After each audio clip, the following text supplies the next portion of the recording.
ഞാൻ ഭയങ്കര ഒരു സെൽഫ് മാർക്കറ്റിംഗ് ഇല്ല. അതിനെ അറിയാത്ത ആളാണ്, ചെയ്യാത്ത ആളാണ്, അറിയില്ല. സിനിമയിലത് വേണം, പക്ഷേ എനിക്കതിനുള്ളൊരു ഒരു കഴിവില്ല. അങ്ങനെ പോകാനുള്ളൊരു ഷൈനസ്സും അല്ലെങ്കിൽ ഒരു ഇൻട്രോവേർട്ട് എന്നൊക്കെ പറയുന്നൊരു അവസ്ഥയുണ്ട് എനിക്ക്. ആരുടെടുത്തും പോയിട്ട് അങ്ങനെ ചോദിക്കാനൊക്കെ ഒരു ബുദ്ധിമുട്ടുണ്ട്. അപ്പോൾ ഞാനിങ്ങനെ സിനിമയിൽ അസിസ്റ്റൻ്റ് ഡയറക്ടറായിട്ടൊക്കെ വന്നു കഴിഞ്ഞപ്പം കോടമ്പക്കം സിനിമ എനിക്കറിയില്ല. അതുകൊണ്ട് മറ്റ് പൈപ്പ് വെള്ളം കുടിച്ച് കോടമ്പക്കത്ത് കൂടെ അലഞ്ഞ കഥയൊന്നും എനിക്കില്ല. എൻ്റെ കൂടെ ആ സമയത്തുണ്ടായിരുന്ന സത്യനാണെങ്കിലും കമലാണെങ്കിലും ഈവൻ പ്രിയൻ പോലും ചെന്നൈയിൽ കുറേ കാലമൊക്കെ അങ്ങനെ സിനിമയ്ക്ക് വേണ്ടി നടന്നിട്ടുണ്ട്. അപ്പം അവരുടെയൊക്കെ ആ എക്സ്പീരിയൻസും ഒരു അവസ്ഥകളൊന്നും എനിക്കുണ്ടായിട്ടില്ല. ഞാൻ വളരെ കംഫർട്ട് സോണിൽ നിന്നുകൊണ്ടാണ് സിനിമ പഠിച്ചത്. അപ്പോൾ പക്ഷെ ഞാൻ അറിയാതെ എന്നെപ്പറ്റി പുറത്തറിയുന്നുണ്ടായിരുന്നുള്ളത് ഞാൻ പിന്നെയാണ് മനസ്സിലാക്കുന്നത്. കാരണം ഇത്രയും വലിയൊരു പ്രൊഡക്ഷൻ ഹൗസിൽ വർക്ക് ചെയ്യുന്നൊരു ചീഫ് അസോസിയേറ്റ് ഡയറക്ടർ എന്ന നിലയിൽ അവിടെ വന്ന് ജോലി ചെയ്യുന്ന ടെക്നീഷ്യൻസ് ആയാലും ആർട്ടിസ്റ്റ് ആയാലും അവരടുത്ത ലൊക്കേഷനിൽ ചെല്ലുമ്പോൾ പലപ്പോഴും കാഷ്വൽ ടോക്സിൻ്റെ ഇടയ്ക്ക് പറയുമായിരിക്കും, ഇങ്ങനെ ഒരാളവിടെയുണ്ട്, അങ്ങനെയൊക്കെ പറഞ്ഞ് എന്നെപ്പറ്റി പലരും പുറമേ പറയുകയും പലരും എന്നെപ്പറ്റി അന്വേഷിക്കാനൊക്കെ തുടങ്ങുന്നു. ഒന്ന് രണ്ട് വലിയ അന്നത്തെ മേജർ പ്രൊഡക്ഷൻ ഹൗസൊക്കെ എന്നെ വന്ന് പ്രോജക്റ്റ് ചെയ്യാനൊക്കെ വിളിച്ചിരുന്നു. സെഞ്ച്വറി പോലെയുള്ള കമ്പനികളൊക്കെ അന്ന് അവരൊക്കെ വലിയ പ്രൊഡക്ഷൻ ചെയ്ത സമയത്ത്. അപ്പോൾ അതൊക്കെ ആ സമയത്തൊക്കെ ഞാൻ നവോദയയുടെ സിനിമ ചെയ്യുന്നു എന്നുള്ളൊരു ചിന്തയിൽ ഞാനത് റെഫ്യൂസ് ചെയ്തിരുന്നു. അതൊക്കെ മാറി, അതൊക്കെ ഇല്ലാതായി. ഞാൻ ഒരിക്കൽ പ്രിയൻ്റെ കൂടെ വർക്ക് ചെയ്തുകൊണ്ടിരിക്കുമ്പോഴാണ് ഒരിക്കൽ പെട്ടെന്ന് എന്നെ കാണാൻ രണ്ടുപേര് വരുന്നത്. എനിക്ക് മുൻ പരിചയമില്ല, അവരാരോ പറഞ്ഞു കേട്ട് ഇങ്ങനെ ഒരാളുണ്ടെന്നും പറഞ്ഞിട്ടാണ് വരുന്നത്. അപ്പോൾ വന്നു കഴിഞ്ഞപ്പം രണ്ടുപേരുണ്ട്. ഒരാൾ ഇച്ചിരി പൊക്കത്തിൽ നല്ല വെളുത്ത് താടിയൊക്കെ ആയിട്ട് ഒരാൾ, പിന്നെ പൊക്കം കുറഞ്ഞ് ഇച്ചിരി അടിച്ച് മുണ്ടൊക്കെ എടുത്ത ഒരാൾ, മറ്റേ ആൾ വളരെ കുറച്ചുകൂടെ വെൽ ഡ്രസ്ഡ് ആയിട്ടൊരാൾ. അപ്പോൾ അയാൾ എൻ്റെ അടുത്ത് പറയുന്നു, ഞാൻ പറഞ്ഞു എന്നെ എങ്ങനെ അറിയാം? അതൊക്കെ കേട്ടു, ഞങ്ങൾ അറിഞ്ഞു, നിങ്ങളെപ്പറ്റി പലരും പറഞ്ഞു കേട്ടു എന്ന് പറഞ്ഞു. ഒരു സിനിമ ചെയ്യാനാണ്, എനിക്കല്ല എൻ്റെ കോ ബ്രദറിനാണ് എന്ന് പറഞ്ഞു. എന്നിട്ട് പുള്ളി ഇൻട്രൊഡ്യൂസ് ചെയ്തത്, എൻ്റെ പേര് നമ്പി നാരായണൻ എന്നാണ്, ഞാൻ ISROയിലെ സയൻറ്റിസ്റ്റാണ്, എൻ്റെ കോ ബ്രദർ സുബ്രഹ്മണ്യം, അദ്ദേഹം ഇതിനു മുമ്പ് ജോഷി സാറിനെയൊക്കെ വെച്ചിട്ട് ഓരോ സിനിമ ചെയ്തിട്ടുണ്ട്, പിരിയില്ല നാമെന്നൊക്കെ ഓരോ സിനിമ ചെയ്തിട്ടുണ്ട്. അപ്പം അദ്ദേഹത്തിന് ഒരു സിനിമ ചെയ്യാൻ നിങ്ങളെ വെച്ച് ചെയ്യണമെന്നുണ്ട്, ഞാനൊന്ന് ഇൻട്രൊഡ്യൂസ് ചെയ്യാൻ വന്നതെന്ന് പറഞ്ഞു. അങ്ങനെയാണ് ആദ്യത്തെ സിനിമയിൽ. അപ്പോൾ ഞാൻ പറഞ്ഞു, ഞാൻ കഥ നോക്കട്ടെ, എന്തെങ്കിലും ഒരു കഥ, ഞാനിപ്പോൾ ഒരു സിനിമ ചെയ്യുന്നതിനെ പറ്റി ചിന്തിച്ചിട്ടില്ല, ഒരു കഥ വരുമ്പോൾ ഞാൻ അറിയിക്കാമെന്ന് പറഞ്ഞു. അപ്പോൾ ഞാൻ രഘുനാഥ് പലേരിയുമായിട്ടാണ് വീണ്ടും ഒന്ന് രണ്ട് കഥകളൊക്കെ ആലോചിച്ചു. പക്ഷേ അത് പല കാരണങ്ങളാൽ അത് നടന്നില്ല. ആ സമയത്താണ് ജഗദീഷ് എൻ്റെ അടുത്തെന്ന് പറയുന്നൊരു ഒരു കഥയുണ്ട്. ഞാൻ ശ്രീനിയുടെ അടുത്ത് പറഞ്ഞു, ശ്രീനിവാസൻ്റെ അടുത്ത് പറഞ്ഞു. അപ്പോൾ ശ്രീനിക്കത് ഇൻട്രസ്റ്റിംഗ് ആണ്, അപ്പം CB ചെയ്താൽ നന്നാവും എന്ന് പറഞ്ഞു. അങ്ങനെ ഞാനും ശ്രീനിയും ഇങ്ങോട്ട് സംസാരിച്ചപ്പം പറഞ്ഞു, ജഗദീഷ് പറഞ്ഞൊരു കഥ, ഒരു പാരലൽ കോളേജ് പ്രിൻസിപ്പളും അയാളുടെ മകളും അവിടെ പഠിക്കാൻ വരുന്ന കുട്ടികളും തമ്മിലുള്ള അതിലൊരു സ്റ്റുഡൻറ്റുമായിട്ടുള്ള പ്രണയവും കാര്യങ്ങളും ഒക്കെ ഹ്യൂമറായിട്ടാണ്.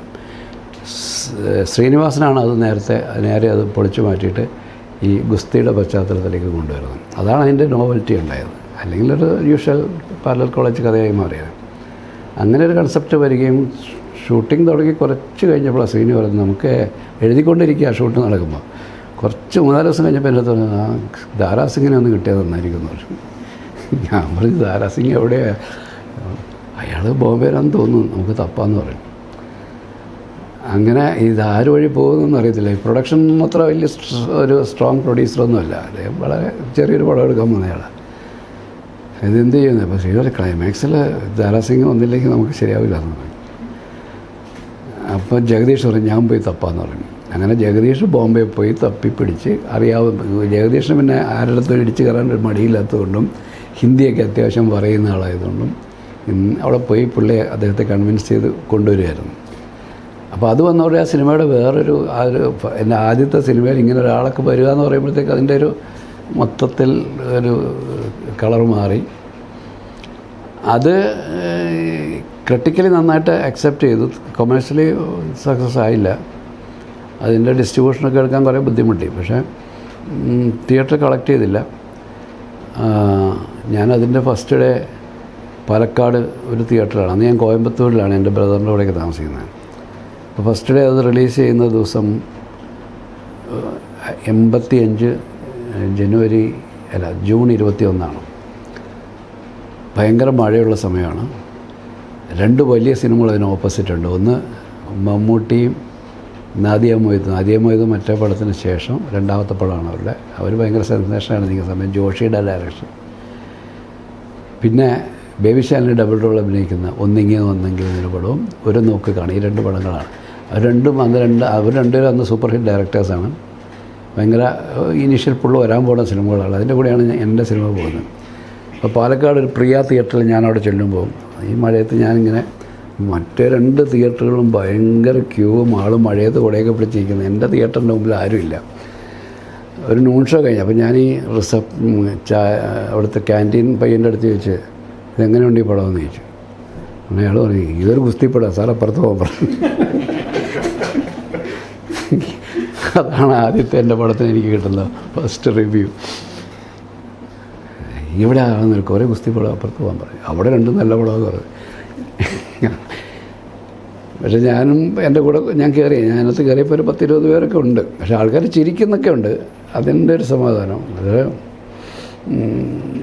അത് ആ പടം പക്ഷേ എനിക്കൊരു ഇൻഡസ്ട്രിയിലൊരു അക്സെപ്റ്റൻസ് കിട്ടിയ സിനിമയാണ്. കാരണം അയാൾക്ക് പണി അറിയാം എന്ന് പറയുന്ന പോലെ നമ്മൾ നാടൻ ഭാഷ പറയത്തില്ല, പണി അറിയാവുന്ന ആളാണെന്ന് പറയുന്നൊരു അക്സെപ്റ്റൻസ് കിട്ടി. പക്ഷേ രണ്ടാമത്തെ പടം വരുമോ ഒന്നും അറിയത്തില്ല. എനിക്ക് അങ്ങോട്ടൊന്നും ചോദിക്കാനും പറ്റാത്തതുകൊണ്ടിരിക്കുമ്പോഴാണ് അടുത്ത പ്രൊഡ്യൂസർ വരുന്നത്.